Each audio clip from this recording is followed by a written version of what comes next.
కత్తిని ఎంత ప్రేమతో పట్టుకున్నా దానికి నరకడమే తెలుసు. కొన్ని బంధాలు కూడా అంతే. మనం ఎంత ప్రేమగా చూసినా కూడా వారికి ఇబ్బందులు పెట్టడమే తెలుసు. అవసరం లేని వారి గురించి ఆలోచించే ప్రయోజనం లేదు.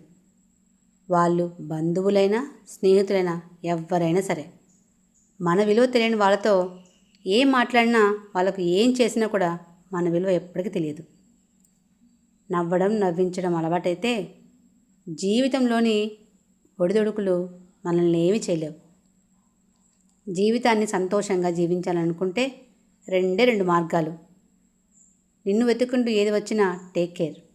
నిన్ను వదిలి ఏది వెళ్ళిపోయినా డోంట్ కేర్. నీ తప్పు నీతో చెప్పేవాడు స్నేహితుడు.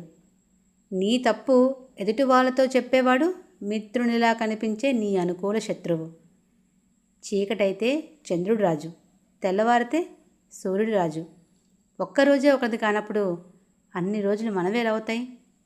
మనది కాని రోజు మౌనంగా ఉండాలి, మనదైన రోజున వినయంగా ఉండాలి.